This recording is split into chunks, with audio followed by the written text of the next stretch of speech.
हुकूमत का पेट्रोलियम मसनूआत की कीमतों में मामूली कमी का ऐलान। पेट्रोल 50 पैसे फी लीटर सस्ता, डीजल की कीमत में 5 रुपए 31 पैसे फी लीटर कमी कर दी गई। मिट्टी का तेल 3 रुपए 53 पैसे और लाइट डीजल 2 रुपए 47 पैसे फी लीटर सस्ता कर दिया गया। रद्दोबदल के बाद पेट्रोल की नई कीमत 255 रुपए 63 पैसे, हाई स्पीड डीजल 258 रुपए 64 पैसे, मिट्टी का तेल 168 रुपए 12 पैसे और लाइट डीजल 153 रुपए 34 पैसे फी लीटर हो गया। चीफ जस्टिस याहिया आफरीदी की ज़ेर सदारत जुडिशल कमीशन का इजलास। आईनी बेंच के मेंबरान में तौसीफ, 5 नए जज शामिल। सुप्रीम कोर्ट के आईनी बेंच में जजेस की तादाद 13 हो गई। जस्टिस हाशिम काकर, जस्टिस आमिर फारूक, जस्टिस इश्तियाक इब्राहिम आईनी बेंच में शामिल। जस्टिस सलाहुद्दीन और जस्टिस शकील अहमद भी आईनी बेंच के रुकन नामजद। जुडिशल कमीशन इजलास में सिंध हाई कोर्ट के आईनी बेंच के लिए 3 मजीद जजेस नामजद। जस्टिस रियाजत तहर, जस्टिस निसार अहमद बुमरू और जस्टिस अब्दुल हामिद शामिल। इजलास में लाहौर हाई कोर्ट के लिए 4 एडिशनल जजेस की मंजूरी। गजनफर अली खान, तारिक बाजवा, अबहर गुल खान और तनवीर शेख के नाम शामिल। चारों जजेस को 1 साल के लिए एडिशनल जज लाहौर हाई कोर्ट तैनात किया गया। खैबर पख्तूनख्वा के इलाके अकूड़ा खटक के मदरसा हकानिया में खुदकुश धमाका। जेजू आईसीन के सरबराह मौलाना हामिदुल हक समेत 6 अफराद शहीद हो गए। चीफ सेक्रेटरी और आईजी ने मौलाना हामिदुल हक की शहादत की तस्दीक कर दी। आईजी के मुताबिक हमले का हदफ जामे हकानिया के सरबराह मौलाना हामिदुल हक हकानी ही थे। धमाका उस वक्त किया गया जब मौलाना हामिदुल हक रिहाइशगाह के लिए जा रहे थे। धमाके में 14 से ज्यादा अफराद जख्मी हुए। मुतअद्दिद की हालत तशवीशनाक, अस्पताल मुंतकिल कर दिया गया। अस्पतालों में इमरजेंसी नाफिज कर दी गई। पुलिस के मुताबिक धमाका नमाज जुमा की अदायगी के दौरान हुआ। धमाके में मौलाना समीउल हक के साहबजादे मौलाना हामिदुल हक शदीद जख्मी हुए। उन्हें अस्पताल मुंतकिल किया गया, ताहम वो जांबर न हो सके।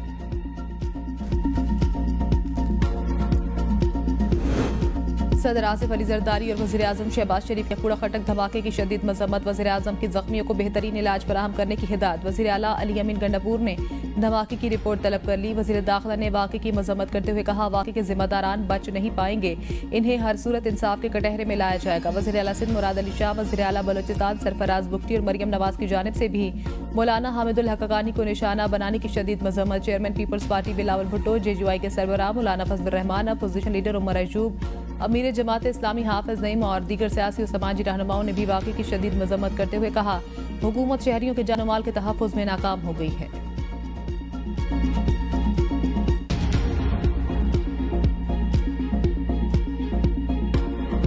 इत्तफ़ाक़ राय से फैसला किया गया कि इंशाअल्लाह यकम रमज़ानुल मुबारक 1446 हिजरी 2 मार्च 2025 बरोज एतवार को होगी इंशाअल्लाह।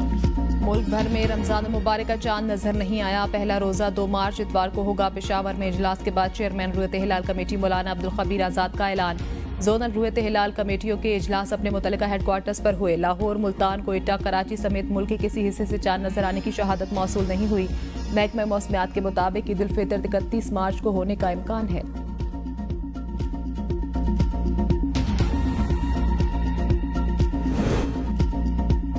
सऊदी अरब में रमजान मुबारक का चांद नजर आ गया। पहला रोजा आज होगा। मुत्तहिदा अरब इमारात, कतर, कुवैत, ओमान, बहरीन, काज़ाकिस्तान समेत खलीजी ममालिक और मशरक़ वुस्ता में आज पहला रोजा होगा। बरतानिया और बेशतर यूरोपीय ममालिक में भी आज पहला रोजा होगा।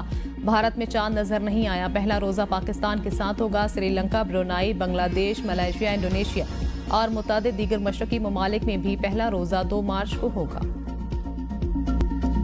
9 मई वाक़े पर किस कानून के तहत जुडिशल कमीशन बनाए। दरखास्त में लिखा है 9 मई को दर्जनों लोग मारे गए, किसी का डेथ सर्टिफिकेट दरखास्त के साथ नहीं लगाया गया। जस्टिस जमाल खान मुंदखैल का 9 मई को जुडिशल कमीशन तश्कील देने से मुतल्लिक दायर दरखास्त पर समाअत में इस्तफसार। कहा, सीसीटीवी फुटेजेस पीटीआई के लिए एक मजबूत दिफा साबित हो सकती हैं। जस्टिस अमीनुद्दीन ने पूछा, क्या 9 मई के वाक़यात पर किसी ने कोई प्राइवेट शिकायत दर्ज कराई।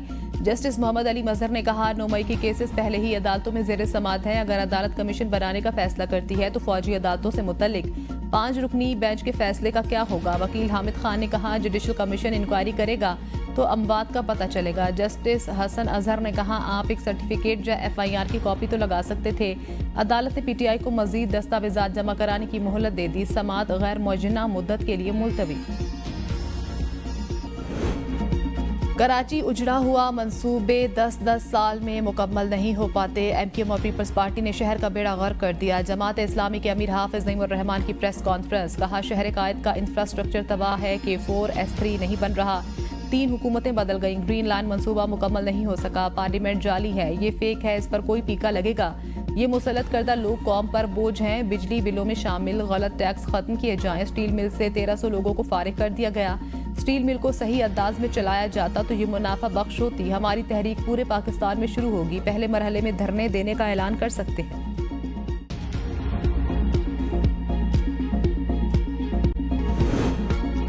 दहशतगर्दों को पड़ोसी मुल्क की एजेंसियों की हिमायत हासिल है। राना सनाउल्लाह कहते हैं इन लोगों ने आज तक पाकिस्तान के वजूद को तस्लीम नहीं किया। टीटीपी के पीछे भी भारतीय एजेंसियों का हाथ है। सियासी तकसीम की वजह से खैबर पख्तूनख्वा में पुलिस और सीटीडी कमजोर हुई। हुकूमती सतह पर कोई फैसला नहीं हुआ था कि अपोजिशन को कॉन्फ्रेंस से रोका जाए।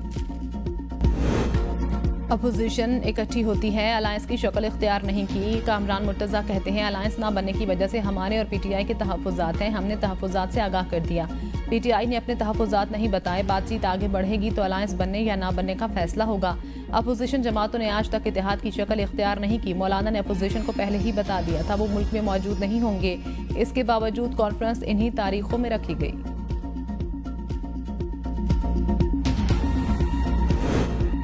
इस्टेब्लिशमेंट से एक ही राब्ता हुआ था, अब कोई राब्ता नहीं। मुक़्तदरा से भी हमारे सारे चैनल्स बंद हैं। चेयरमैन पीटीआई बैरिस्टर गौहर कहते हैं मौलाना फजलुर रहमान अपोजिशन अलायंस का हिस्सा नहीं। मौलाना फजलुर रहमान ने हमसे कोई मुतालबा नहीं किया। अदलिया की आज़ादी के लिए 26वीं तरमीम को ख़त्म करना होगा।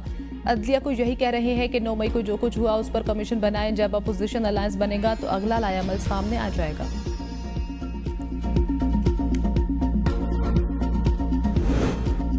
ग्रैंड अलायंस बनाकर सियासत में जगह बनाने के चांसेस मादूम होते जा रहे हैं। अकेले अकेले कुछ कर नहीं सके तो मिलके भी कोशिश कर लें, इन पर कोई कदगन तो नहीं है। वजीर दिफा ख्वाजा आसिफ का अपोजिशन के ग्रैंड अलायंस पर तंज। कहा गंडापुर ने कहा था कि इनके इस्टेब्लिशमेंट से मामला तय हो गए। जब इस किस्म की गप्पें लोग मारें तो फिर इनकी अफादियत तो खत्म हो जाती है। पीटीआई से आवाजें आ रही हैं कि वजीर आला खैबर पख्तूनख्वा को तब्दील किया जाएगा। मैंने पहले ही कह दिया था मुज़ाकरात का कोई नतीजा नहीं निकलेगा। मईशत संभल चुकी, हम सही ट्रैक पर जा रहे हैं।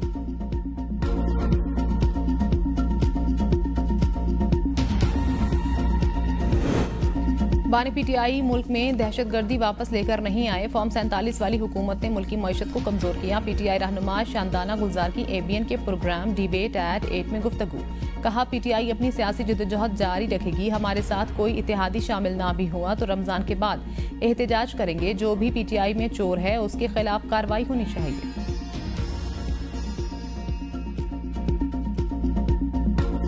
मुल्क भर में बारिशों ने रंग जमा दिया। बालाई इलाकों में बर्फबारी से राब्ता, सड़कें बंद। आज़ाद कश्मीर की वादी नीलम, लीपा और कील सरी के मकाम पर फंसे 200 के करीब सयाहों को बहिफाजत रेस्क्यू कर लिया गया।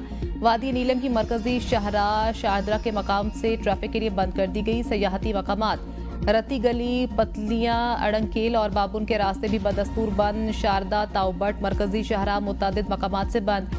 लोअर और अपर कोहिस्तान में लैंडस्लाइडिंग के बाद शाहराह कराकरम 2 मुख्तलिफ मकामात पर ट्रैफिक के लिए बंद। अस्तोर में शदीद बर्फबारी से जिला का मुल्क से जमीनी राब्ता मुनक़ता 3 रोज से जारी। बर्फबारी की वजह से बिजली और पानी की सप्लाई मुअत्तल। निज़ाम ज़िंदगी दरहम बरहम। बालाई इलाकों में 3 से 4 फीट तक बर्फबारी।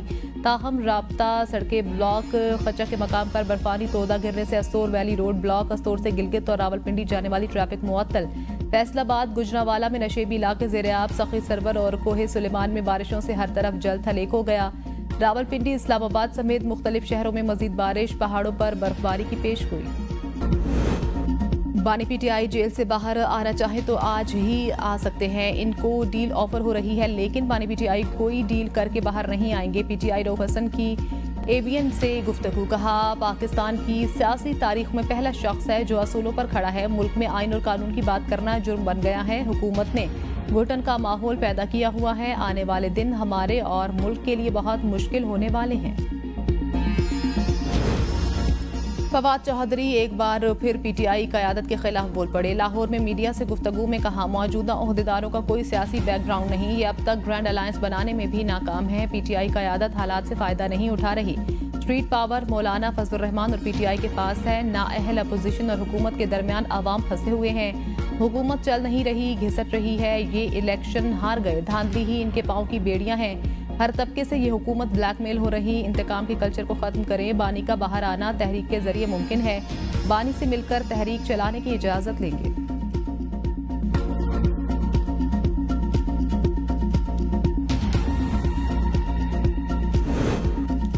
तारीख में पहली बार पाकिस्तानी खलाबाज चीन की मदद से खला में जाएगा। खलाई शोबे में पाकिस्तान और चीन के दरमियान ताउन का समझौता मजबूत दोस्ती का आगाज। वजीर आजम शहबाज शरीफ कहते हैं पाकिस्तानी मईशत की मजबूती में सीपैक का अहम किरदार है। स्पार्को का कयाम 1961 में हुआ, ताहम खलाई शोबे की तरक्की पर खातिर तवज्जो नहीं दी जा सकती।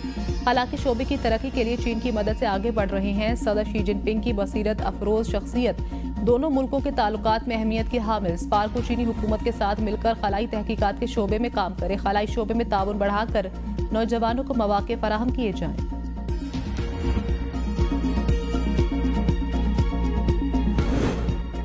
इत्तेहादी जमात होने के बावजूद हमारे मसाइल जूं के तू हैं। हम आज अलहदा हो जाएं तो हुकूमत नहीं चल पाएगी। हसन मुर्तजा की प्रोग्राम डिबेट एट 8 में गुफ्तगू। कहा एडमिनिस्ट्रेशन को रोका जाता है कि हमारे काम ना किए जाएं, चाहते हैं हुकूमत चलती रहे।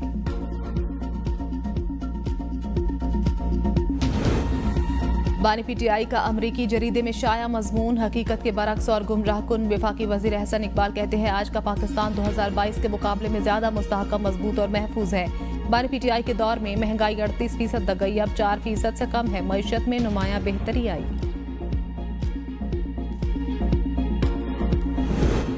पंजाब हुकूमत की कारकर्दगी कुछ लोगों को हजम नहीं हो रही। पीटीआई की तरफ से पंजाब हुकूमत के खिलाफ प्रोपेगेंडा किया जा रहा है। वजीर इत्तलात पंजाब अज़मा बुखारी की प्रेस कॉन्फ्रेंस। कहा बुज़दार ने 100 दिन बाद खाली इश्तिहार छपाया क्योंकि वो मसरूफ थे। मरियम नवाज की कारकर्दगी से जिनको तकलीफ है उन्हें 4 साल तक ये तकलीफ बर्दाश्त करना होगी। मरियम नवाज ने 1 साल में 90 से जायद मंसूबे शुरू किए। हुकूमत का एक भी मंसूबा अधूरा नहीं। कोई मंसूबा ऐसा नहीं कि कहा जा रहा हो शुरू करेंगे। मरियम नवाज के मंसूबे पीटीआई को अपने नाम से मंसूब करते हुए शर्म भी नहीं आती। बुज़दार ने अपने दौर में कुछ करके नहीं दिखाया। महात्मा ने खुद कहा उस्मान बुज़दार अपनी कारकर्दगी इश्तिहारात के जरिए बताएं।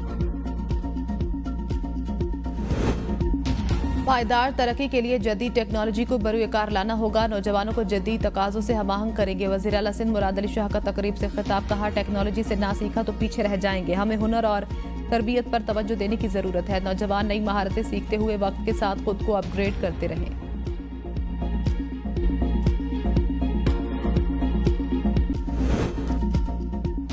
खैबर पख्तूनख्वा हुकूमत ने रवा साल भी रमजान और ईद पैकेज देने का ऐलान किया है। ये पैकेज सूबे के मुस्तहिक खानदानों को फराहम किया जाएगा। हर मुस्तहिक खानदान को 10,000 रुपए दिए जाएंगे।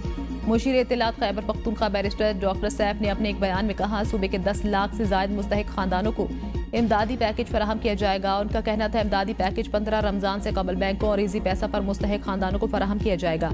ट्रांसफर के इजाफी चार्जेस हुकूमत बर्दाश्त करेगी ताकि मुस्तहिक अफराद को पूरी रकम मिले। बैरिस्टर सैफ ने मजीद कहा कि वज़ीर आला की हिदायत है कि इमदादी पैकेज मुकम्मल शफाफियत के साथ मुस्तहिक अफराद तक पहुँचाया जाए। वज़ीर आला खैबर पख्तूनख्वा ने यतीम और दहशतगर्दी से मुतासरा अफराद को तरजीही बुनियादों पर पैकेज फराहम करने की हिदायत की है।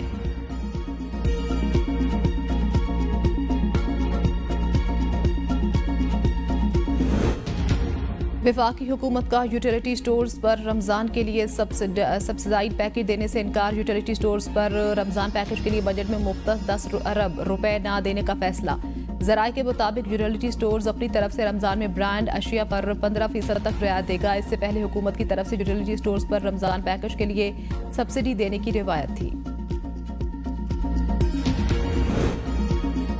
एलपीजी की फी किलो कीमत में 6 रुपए 15 पैसे की कमी। घरेलू सिलेंडर 72 रुपए 57 पैसे सस्ता कर दिया गया। ओगरा ने मार्च के लिए कीमतों में कमी का नोटिफिकेशन जारी कर दिया। एलपीजी की फी किलो कीमत 247 रुपए 82 पैसे मुकर्रर। घरेलू सिलेंडर की नई कीमत 2,924 रुपए 31 पैसे मुकर्रर।